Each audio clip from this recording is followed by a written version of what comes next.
Bonjour et bienvenue à la conclusion de cette série Pourquoi mes objectifs échouent toujours et comment faire mieux. Dans la première partie, je vous ai expliqué pourquoi nos objectifs échouent toujours ou souvent. Maintenant, on va regarder ensemble comment on peut faire mieux.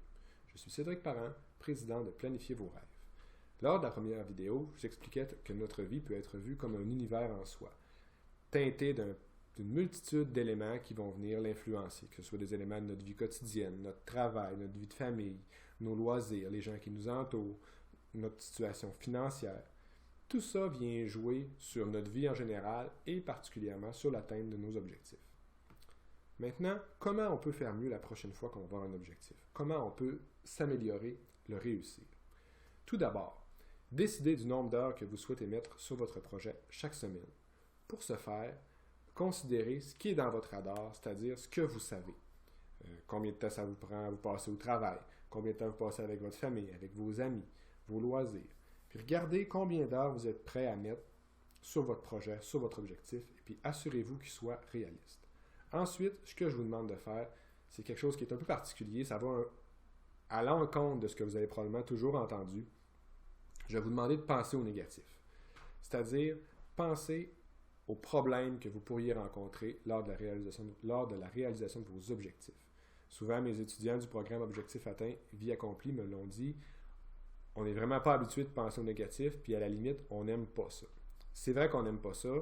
Là où ils ont compris, et ça leur a même fait qu'ils ont apprécié l'exercice, c'est que non seulement on pense aux problèmes, on va penser aux solutions. Mais avant, pour trouver les problèmes, pensez à vos projets passés, qu'est-ce qui a été difficile pour vous, qu'est-ce qui vous a fait en sorte que vous les avez abandonnés, vos résolutions, vos objectifs passés.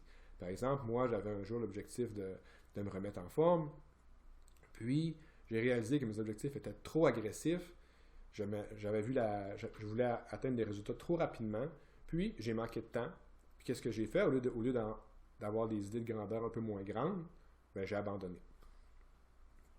Donc, pensez à qu'est-ce qui vous est arrivé dans le passé, qu'est-ce qui a été difficile pour vous, puis documentez ces problèmes-là, écrivez-les, puis écrivez des solutions. Qu'est-ce que vous allez faire le jour où cette situation-là va survenir dans votre prochain défi? Comment vous allez réagir? C'est des millions de fois plus facile de trouver des solutions logiques quand on n'est pas devant un fait accompli, devant le problème. Alors que vous ne l'avez pas encore vécu, le problème il vient beaucoup moins vous chercher émotionnellement. Vous êtes capable de trouver des belles solutions. Ça va vous alléger l'esprit. Avant même de commencer votre projet, vous allez vous sentir plus fort, plus solide et ça va vous garder motivé.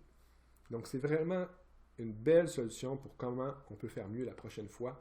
Identifiez votre nombre d'heures de disponibilité, pensez aux problèmes et surtout pensez aux solutions. C'est ce qui conclut notre série Pourquoi mes objectifs échouent toujours ou souvent et comment faire mieux. Je vous invite à cliquer sur le lien ci-bas. Vous allez trouver 7 conseils pour retrouver votre rage de vaincre. Merci et à bientôt.